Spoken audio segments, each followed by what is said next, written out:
सरकारच्या आदेशाला मात्र सरकारी अधिकाऱ्यांकडूनच केराची टोपली दाखवण्यात आली आहे। अनेक शासकीय वाहनांवर HSRP नंबर प्लेट गायब आहे। वारंवार मुदतवाढ देऊनही ज्यांनी अद्याप HSRP प्लेट बसवली नाही अशा वाहनांवर 1 जुलैपासून कारवाई सुरू करण्यात आली आहे। नागपूर जिल्ह्यात HSRP नंबर प्लेट नसलेल्या 158 वाहनांवर कारवाई करत 1,58,000चा दंड वसूल करण्यात आला। मात्र केंद्र आणि राज्य सरकारच्या अशा वाहनांवर कारवाई का करण्यात येत नाही असा प्रश्न या निमित्तानं आता उपस्थित केला जातोय।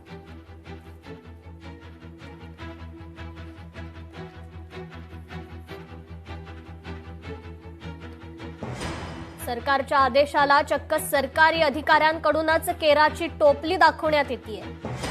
HSRP नंबर प्लेट अनेक सरकारी वाहनांवरून गायब आहे। त्यामुळे या सरकारी अधिकाऱ्यांवर कधी कारवाई होणार हे पाहणं महत्त्वाचं ठरणार आहे।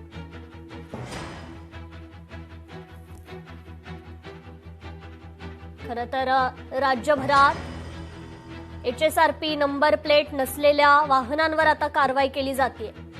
नागपूर जिल्ह्यात HSRP नंबर प्लेट नसलेल्या तब्बल 158 वाहनांवर कारवाई केली गेली। मात्र ज्या सरकारकडून ही कारवाई केली जाते त्याच सरकारी अधिकाऱ्यांच्या वाहनांवर HSRP नंबर प्लेट गायब आहे। त्यामुळे आता सरकार या सरकारी अधिकाऱ्यांवर कारवाई करणार का हे पाहणं तितकंच महत्त्वाचं ठरणार आहे। अनेक शासकीय वाहनांवरील HSRP नंबर प्लेट गायब आहे।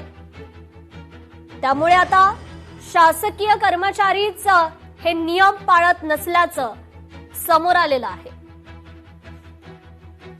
HSRP नंबर प्लेट नसणाऱ्या वाहनांवर कारवाई करण्याचे आदेश परिवहन विभागाने दिले। मात्र या पद्धतीने जर पाहिलं तर नागपूरमध्ये शासकीय गाड्यांवर जे आहे ते HSRP नंबर प्लेट लागलेली अद्याप दिसत नाही। नागपूर शहर आणि ग्रामीणमध्ये जर एकूणच जर पाहायला गेलं तर जवळपास 158 वाहनांवर जे आहे ते परिवहन विभागाने कारवाई केली आहे आणि 1,58,000 रुपयांचा दंड देखील वसूल केलेला आहे। परंतु कुठं ना कुठेतरी शासनाचा जो काही नियम आहे त्याला जे आहे ते प्रशासकीय अधिकाऱ्यांनी धाब्यावर बसवलं का असा प्रश्न जे आहे ते या निमित्ताने या ठिकाणी उपस्थित होतो। या पद्धतीने जर पाहिलं तर भारत सरकार लिहिलेली वाहन आहे यावरती जे आहे ते जी नंबर प्लेट आहे ती HSRP केली गेलेली नाही।